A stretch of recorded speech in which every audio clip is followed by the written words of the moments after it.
Baiklah, di sini saya akan menjawab pertanyaan yang pertama, yaitu ada beberapa faktor yang mempengaruhi kecepatan metabolisme obat. Di antaranya itu faktor lingkungan dan diet. Jelaskan bagaimana kedua faktor tersebut dapat mengendalikan laju metabolisme obat dan berikan contohnya.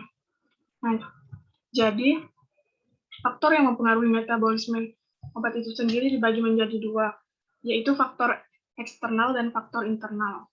Lingkungan dan diet itu sendiri termasuk ke dalam faktor eksternal atau faktor dari luar tubuh kita ya.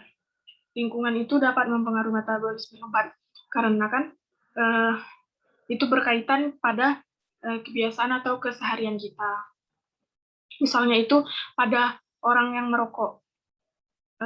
Kita ketahui bahwa rokok itu mengandung polisiklik aromatik hidrokarbon seperti benzopiren yang dapat menginduksi enzim mikrosom yaitu sitokrom P450 sehingga dapat meningkatkan oksidasi pada metabolisme fase 1 dari beberapa obat yang misalnya itu ada obat teofilin, fenacetin, dan petrosizin.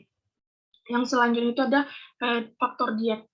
Diet itu sendiri merupakan jumlah asupan nutrisi yang diserap pada makanan yang kita konsumsi. Tentu hal tersebut dapat mempengaruhi metabolisme karena makanan yang kita konsumsi tersebut kan selanjutnya akan dibawa oleh darah ke dalam didistribusikan oleh darah di dalam tubuh kita.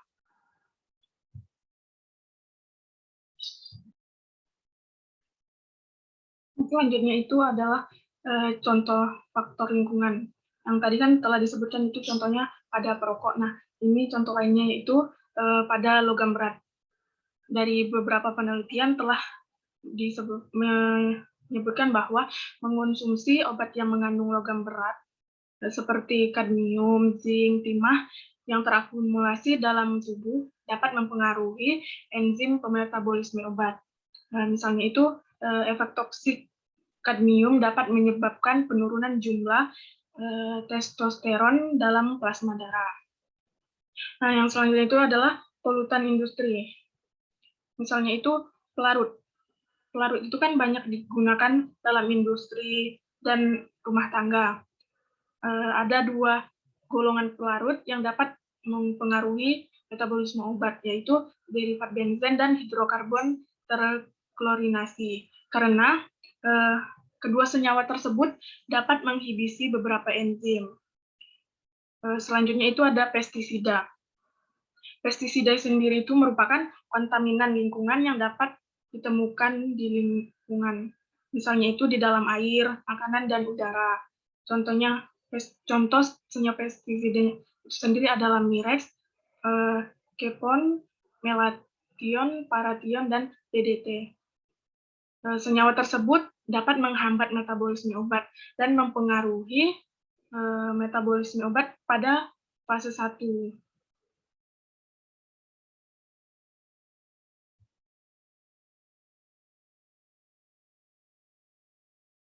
Selanjutnya itu adalah contoh dari faktor diet. Yang pertama itu ada protein.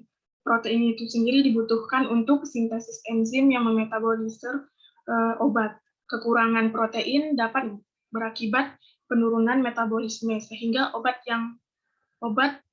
akan lebih lama tinggal di dalam tubuh. Dan kelebihan protein juga akan mengakibatkan efek obat dapat berkurang. Selanjutnya itu ada karbohidrat. Efek karbohidrat terhadap metabolisme obat itu cukup sedikit, tetapi karbohidrat dapat menghambat metabolisme, contohnya itu barbiturat, sehingga waktu tidur menjadi lebih panjang. Dan juga kadar glukosa pada karbohidrat yang tinggi dapat mengakibatkan kandungan sitokrom metabolisme obat menjadi turun. Selanjutnya itu ada lemak. Lemak itu dibutuhkan oleh enzim pemetabolisme sebagai komponen membran dan interaksi spesifik. Contohnya itu misalnya asam linoleat dan asam arakidoneat yang penting untuk mengendalikan metabolisme obat. Selanjutnya itu